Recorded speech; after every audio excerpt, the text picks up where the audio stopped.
जय बोलो देवादिदेव खतराज श्री भगवान महावीर स्वामी की जय जय जय।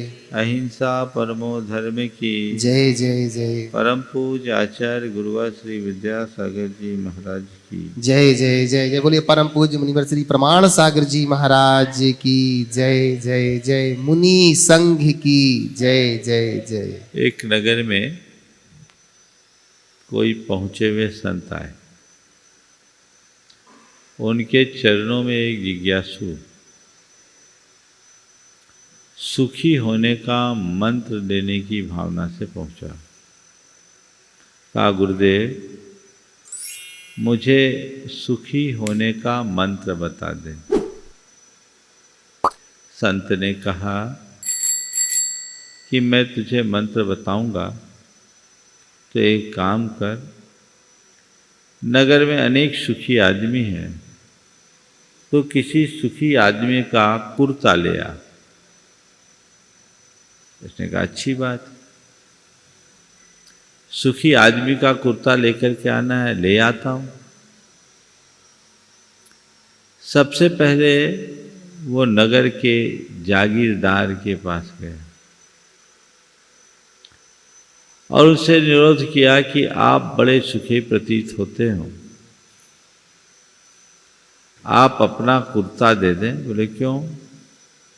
बोले मेरे गुरु ने कहा है कि तू किसी सुखी आदमी का कुर्ता ले आओ तो मैं तुझे सुखी होने का मंत्र दे दूंगा। मैंने सोचा नगर में सबसे ज़्यादा सुखी आप ही हो, इसलिए कृपया आप अपना कुर्ता मुझे दे दें। जागीरदार ने कहा, भैया कुर्ता लेना तो एक की जगह दो ले जाओ, लेकिन तुम्हारा काम नहीं बनेगा। बोले क्यों? बोले तुम्हें मैं सुखी दिखता हूं पर सुखी हूं नहीं। सामने वाला आश्चर्यचकित, और तभी उसका जवान लड़का नशे में धुत होकर घर आया। पिता ने बोला, बेटा ये क्या कर रखा है, ये क्या तरीका है? बोले ये मेरी पर्सनल लाइफ है, आप कौन होते हैं मेरे लाइफ में इंटरफेयर करने वाले? पिता अपना सा मुंह लेकर रह गया। उसे समझ में आ गया कि वाकई में ये आदमी अपने बेटे से परेशान है, सुखी नहीं। वो वहां से चला, नगर सेठ के दरवाजे पर पहुंचा। सोचा नगर सेठ तो सुखी होगा। नगर सेठ से निवेदन किया, आप अपना कुर्ता दे दो। बोले ले जाओ, लेकिन तुम्हें फ़ायदा नहीं होगा। बोले क्यों? बोले मैं सुखी नहीं हूँ। तभी देखा उसकी धर्मपत्नी किसी बात को लेकर उस पर आग बरसा रही थी। उसने सोचा चलो इससे अच्छा तो मैं हूँ, कम से कम मेरी पत्नी मुझसे प्रेम से बात तो करती है, ये आदमी तो मुझसे भी दुखी है। फिर वो वहाँ के एक सुखी दिखने वाले साधारण से व्यक्ति के घर पहुँचा। उससे कहा कि भाई अपना कुर्ता दे दो। उसने कहा कुर्ता ले जाओ, लेकिन मैं सुखी नहीं हूँ। बोले क्यों? बोले मैं अक्सर बीमार रहता हूँ, मेरा शरीर ही साथ नहीं देता है। तो मंत्र लो तो मेरे लिए भी कोई मंत्र ले आना ताकि मैं स्वस्थ हो सकूं। पूरे नगर में घूम लिया। हर व्यक्ति के जीवन में कुछ न कुछ कमी दिखी। घूमते घामते नगर के बाहर पहुंचा तो एक लंगोटधारी साधु दिखाई पड़ा, जो अपनी मस्ती में मग्न था। उसने जाकर के कहा, महाराज आप बड़े सुखी प्रतीत होते। बोले हाँ मैं सच में सुखी हूं। तो अपना कुर्ता दे दो। बोले कुर्ता तो मेरे पास है ही नहीं, मेरी लंगोट है, वो चाहिए तो ले जा। मेरी लंगोट है, वो चाहिए तो ले जा। उसने कहा हमारे गुरु ने तो कुर्ता की कहा। बोले वो मैं नहीं ले जा सकता। अब उसे बड़ा आश्चर्य हुआ कि बड़ा जागीरदार, सेठ, अधिकारी, सब के सब पूरे नगर निवासी में कोई ना कोई तकलीफ दिखी, पर ये व्यक्ति, इसके पास कुछ भी नहीं है, पर इसके चेहरे पर जो सुकून और प्रसन्नता है वो तो मुझे कहीं नहीं दिखी। ये आदमी तो सुखी है। वो अपने गुरु के पास गया। गुरु ने कहा, क्यों, कुर्ता ले आए? बोले, कुर्ता तो नहीं लाए, पर मुझे सुखी होने का मंत्र मिल गया। कुर्ता तो नहीं मिला, पर सुखी होने का मंत्र मिल गया। गुरुदेव ने पूछा, कौन सा मंत्र मिल गया? बोले, गुरुदेव मैंने देख लिया संसार में दुखी सब दुखी है, सुखी केवल वही है जिसके मन में संतोष है। जो अपनी स्थिति में संतुष्ट और प्रसन्न है वह सुखी है, बाकी सब दुखी है। अपने मन को टटोल कर देखो, तुम अपने जीवन में से, जीवन की व्यवस्थाओं से खुश हो या नहीं, संतोष है या नहीं? यदि संतुष्टि होगी तो तुम्हारे मन में हर पल आनंद होगा, और संतुष्टि का अभाव होने पर पल पल दुख होगा। मेरे देखे 4 कारणों से मनुष्य के मन में असंतुष्टि उभरती है। पहला कारण है अभावोन्मुखी दृष्टि। अभावोन्मुखी दृष्टि, जो पास नहीं है उसकी तरफ देखना मनुष्य की एक दुर्बलता है। वो उस तरफ ध्यान नहीं देता जो उसके पास है, वो उसके पीछे परेशान होता जो गैरों के पास है। संत कहते हैं, सुखी रहना है तो सदैव उसे देखो जो तुम्हारे पास है, उसे मत देखो जो तुम्हारे पास नहीं है। जब मनुष्य अपने उपलब्ध संसाधनों पर अपना ध्यान केंद्रित करता है, संतुष्टि का जन्म होता है, और जब औरों की तरफ देखने लगता है वहीं असंतोष और अतृप्ति प्रकट होती है। तुम देखो, तुम्हारे पास जो है वो बहुत है, और यदि तुम्हें अपने पास उपलब्ध साधनों से संतोष नहीं तो उनसे भी संतोष नहीं होगा जिनको तुम चाहते हो, क्योंकि पा लेने के बाद फिर वही बेचैनी। फिर ये देखना और है कि जिन चीजों के अभाव के कारण तुम अपने आप को दुखी मानते हो, क्या वे सुखी हैं जिनके पास वे चीजें हैं? तो पाओगे जिनके पास है वे भी परेशान, और जिनके पास नहीं है वे भी परेशान। परेशानी दोनों के पास है, चाहे अभाव हो या सद्भाव। जब तक मन में चाह है तब तक परेशानी है, और जो चाह से मुक्त है वही निश्चिंतता का जीवन जी सकता है। हम लोग हमेशा अपना जो है उसे नहीं देखते। तुम्हारे पास लाख है, तुम्हें वो लाख नहीं दिखता। सामने वाले का करोड़ देखकर उसको पाने की लालसा जगाकर 99 लाख की कमी का दुख जरूर बुला लेते हैं, और किसी वजह से वहां तक पहुंच भी जाओगे तब तक करोड़ से अरब की चाह जग जाएगी, उसका कहीं अंत नहीं है। उस पर विराम लगाना चाहते हो तो जहां हो, जिस स्थिति में हो, उतने में संतोष रखो।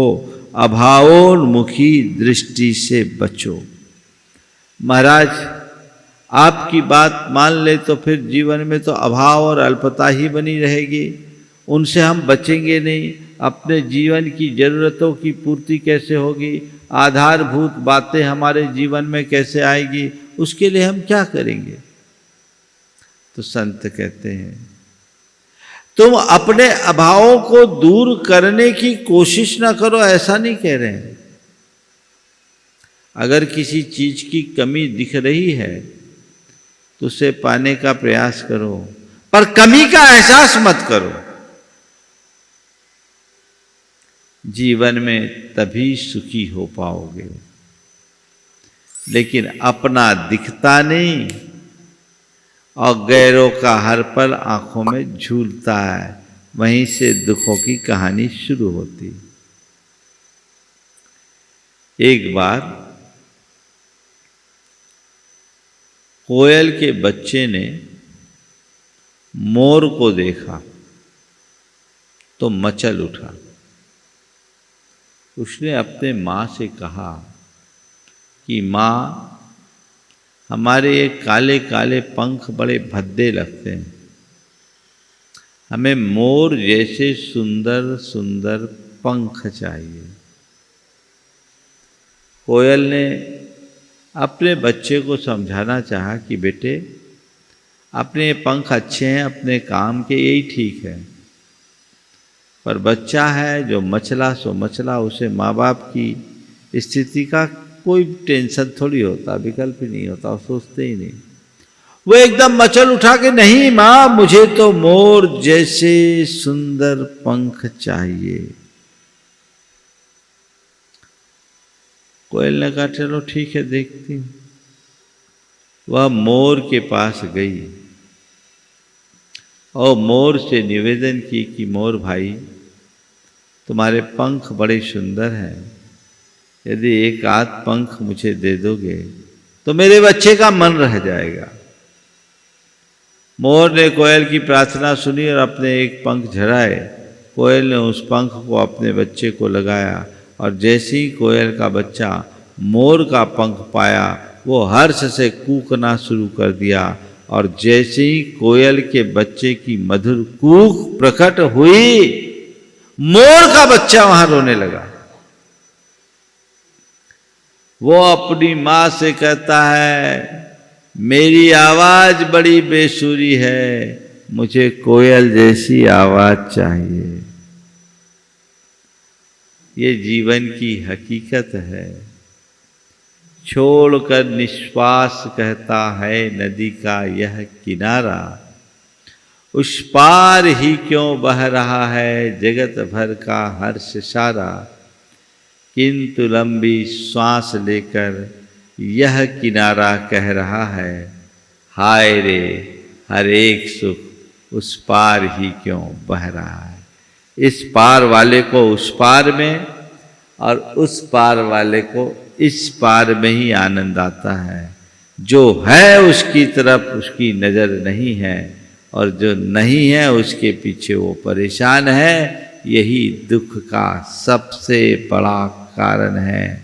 तुम्हारे पास संपत्ति की कमी है, चिंता मत करो, संतोष को सबसे बड़ी संपत्ति मानो। तुम्हारे पास संतान का अभाव है, कोई परवाह मत करो, क्योंकि जिनकी संतान है वे भी सुखी नहीं है। इन चीज़ों को देखो। तुम्हारे पास स्वास्थ्य का अभाव है, चिंता मत करो, मन स्वस्थ है तो इससे बड़ा और कोई स्वास्थ्य नहीं होगा। जो अपनी स्थिति में संतुष्ट रहते हैं वे ही सुखी हो पाते हैं, और जो अपने आप से असंतुष्ट होते हैं वे कभी सुखी नहीं हो सकते।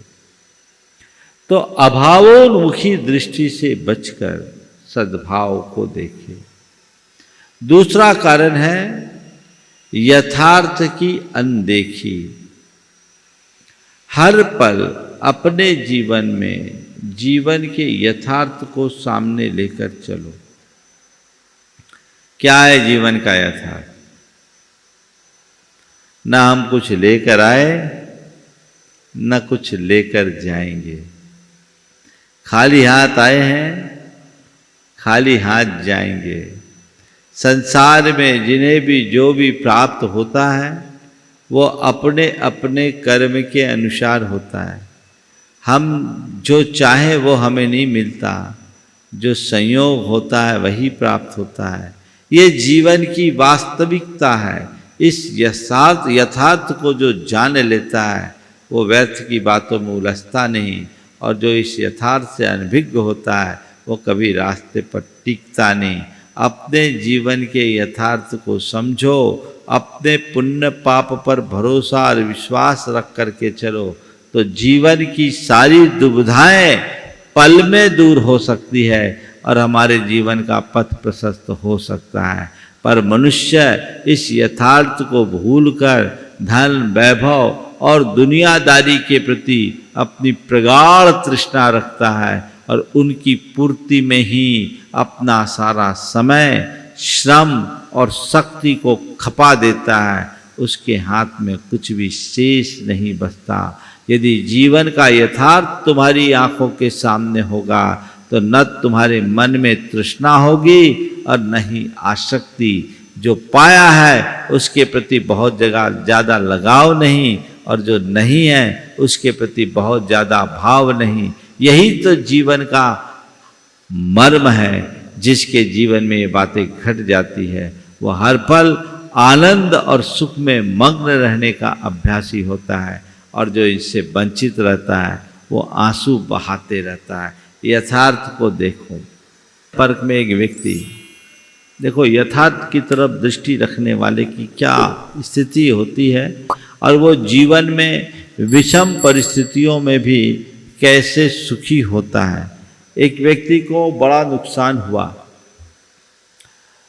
उसके मित्र ने मुझे आकर के बताया कि महाराज जी उसको बड़ा नुकसान है, और वो बहुत दुखी था उसके नुकसान का समाचार सुनकर। करोड़ों का नुकसान था।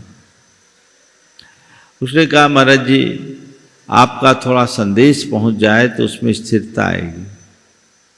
उसने मेरे सामने फ़ोन लगाया।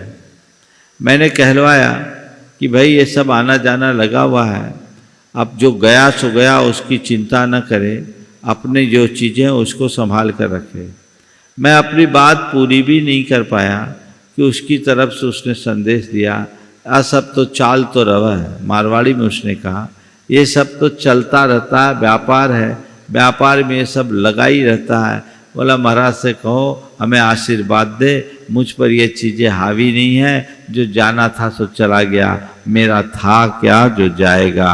व्यापार में कभी कमाई तो कभी नुकसान होता ही है। आज नुकसान हुआ है, कल कमाई होगी। जो कमाया वो भी मेरा नहीं और जो गंवाया वो भी मेरा नहीं। जिसे ये समझ में आता है वो कमाने में हर्षित नहीं होता और गंवाने में आंसू नहीं बहाता।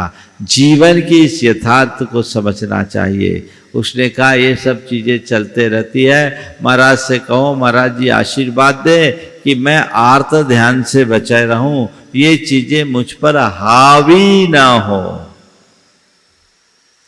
यही सत्संग का, यही तत्वज्ञान का सबसे बड़ा लाभ है।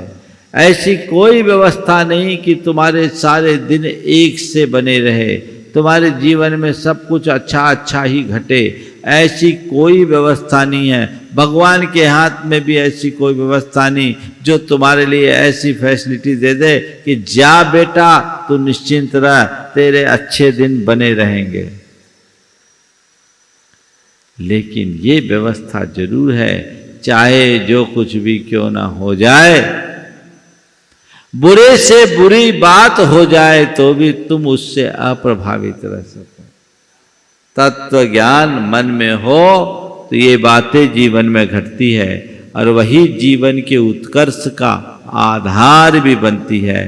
तो अपने जीवन में ऐसी दृष्टि और भावना विकसित करनी चाहिए। यथार्थ को सामने रख करके चलो तो कुछ भी मन में विकल्प नहीं आएगा, और यथार्थ को भूल जाओगे तो जीवन में कुछ भी हासिल नहीं कर पाओगे। एक दो भाई, तीन भाइयों का परिवार, बड़े भाई को छोटा भाई एकदम पिता की तरह मानता था। समय बदला, बड़े भाई की नीयत खराब हो गई, उसने सारी संपत्ति हड़प ली। छोटे भाई को कुछ नहीं मिला, केवल एक 5000 वर्ग फुट का मकान मिला और कुछ भी नहीं मिला, बल्कि थोड़ी सी लायबिलिटी उसके सिर पर आ गई। छोटे भाई से लोगों ने कहा कि तुम अपने भाई पर केस कर दो, तुम्हारे साथ अन्याय हुआ है, ये उनका जुल्म है, तुम उस पर केस कर दो। क्या बात कही। अगर चंद संपत्ति के कारण, जिसे मैं पिता की तरह पूछता रहा और जिन्होंने मुझे पिता की तरह पाल पोस के बड़ा किया, हमारे पिता तो बहुत अल्प वय में चले गए थे, उन्हें ऐसे पिता तुल्य भाई को चंद पैसों के खातिर केस करने की अपेक्षा तो मैं मर जाना पसंद करूंगा। मैं कुछ नहीं कर सकता।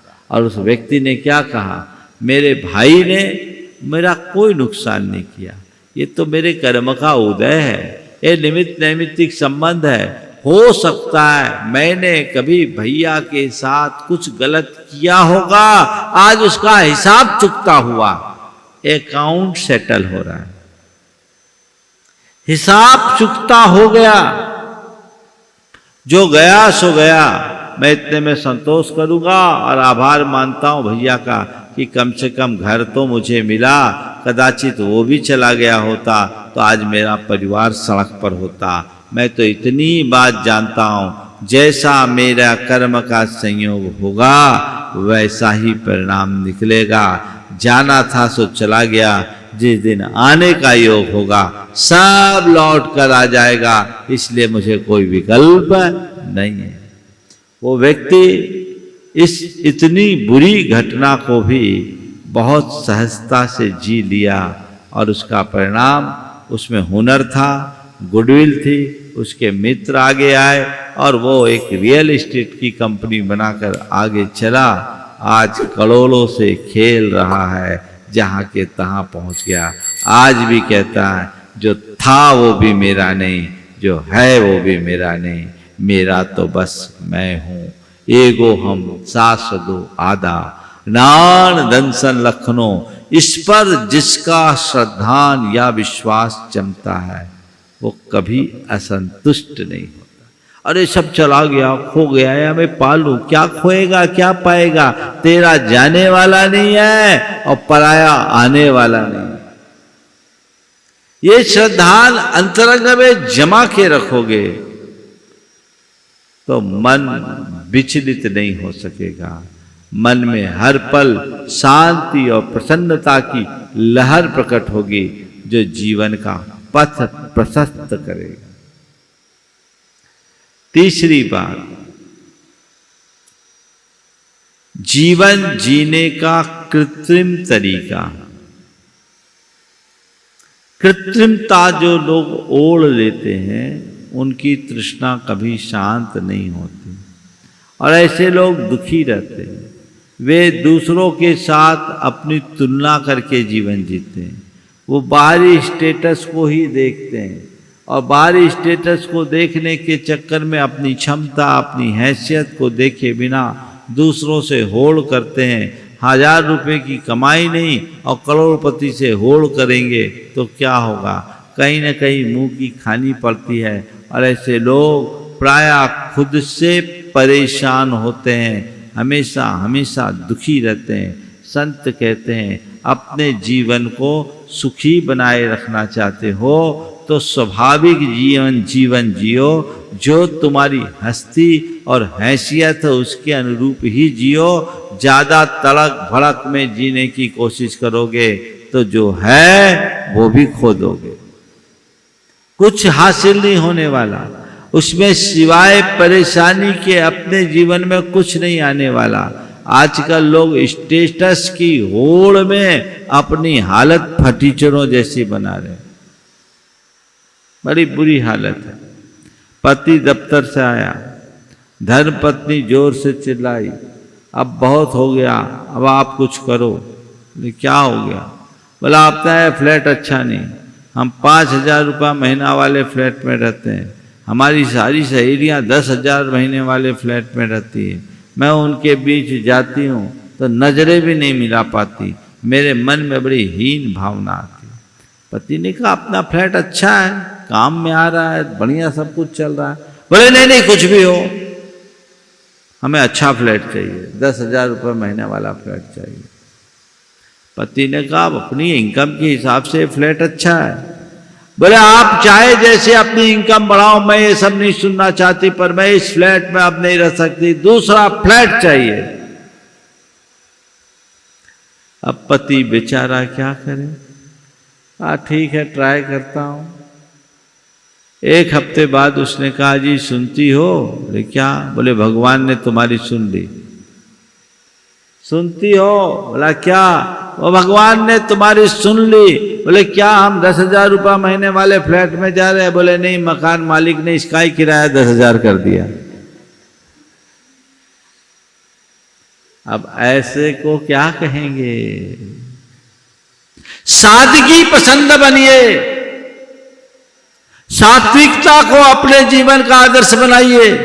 सुख उसमें है, इस कृत्रिम लाबादे को ओढ़ने में कुछ नहीं। उससे तो जीवन में और ज्यादा विकृतियां प्रकट होगी, कुटिलता आएगी, जो हमारे जीवन के अंदर के ताने बाने को छिन्न भिन्न कर देगी। इसलिए उससे बचिए। जो जैसा है उसमें जिए ना, आनंद से जिए। मैं छोटा हूं या बड़ा, मैं करोड़पति रहूं या साधारण, मेरी जिंदगी मेरी निजी जिंदगी है। मेरी जिंदगी की अहमियत मेरे मन की संतुष्टि में है। यदि सब कुछ होने के बाद भी मन में असंतोष है तो उसका कोई अर्थ नहीं, और मेरे पास कुछ भी नहीं है और संतोष है तो इससे बड़ा अर्थवान और कुछ नहीं। ये बात हृदय में बैठानी चाहिए। जब जीवन की सही समझ आती है तो प्रवृत्तियों में अपने आप सहजता और सरलता आने लगती है और जीवन का पथ उसी अनुरूप बनने और बढ़ने लगता है। हम उस तरफ अपनी दृष्टि रखें। कृत्रिमता से अपने आप को बचाएं। इससे बचेंगे तो जीवन में कभी दुखी नहीं होंगे, और इसमें फंसेंगे तो कभी सुखी नहीं होंगे। ये धारणा अपने अंदर बनानी चाहिए। जहां हमारे मन में जितना जितना हम पाते जाते हैं उतनी उतनी ही हमारे मन की तृष्णा बढ़ती है। इसलिए इससे बचना। और चौथी बात, अपने आप को सुखी बनाए रखना चाहते हो, संयमी प्रवृत्ति अपनाए। जीवन में संयम रखें। संयम की जब कभी बात आती है तो प्रायः लोग केवल खान पान तक अपने आप को सीमित कर लेते हैं। खान पान में नियंत्रण रखना संयम है, अच्छी बात है, लेकिन संयम का अर्थ केवल खाने पीने तक सीमित रहना नहीं है। संयम का अर्थ अपने पांचों इंद्रियों और मन के ऊपर नियंत्रण रखने की क्षमता लाना।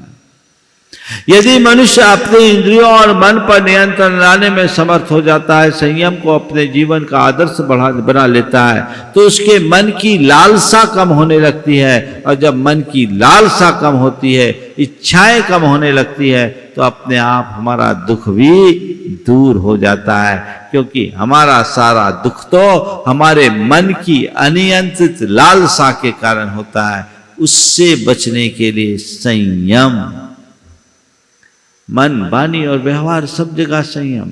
संयम से संतुष्टि आती है। असंतोष को नियंत्रित करने का सबसे श्रेष्ठतम उपाय है वो संयम है, जिसे हमें आत्मसात करके चलने की कोशिश करनी चाहिए। हम जो जो अपने जीवन में संयम के तत्व को घटित करेंगे, त्यों तो हमारे जीवन का पथ प्रशस्त होगा।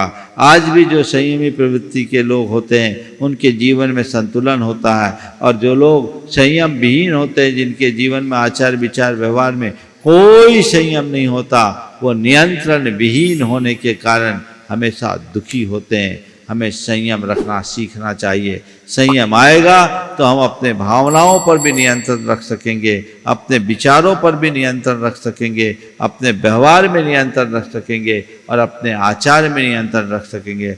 आचार विचार व्यवहार में नियंत्रण होगा, हमारी भावना शुद्ध होगी, तब हमारे जीवन का पथ प्रशस्त होगा। इसलिए अपने जीवन को सदाबहार सुखी रखना चाहते हैं तो हमेशा जो है उसकी तरफ देखो, यथार्थ को अपने सामने रखें, जीवन में स्वाभाविकता से जुड़कर रखें और संयम को अपने जीवन का आदर्श बनाएं। संयम के पथ पर चलने की कोशिश करें।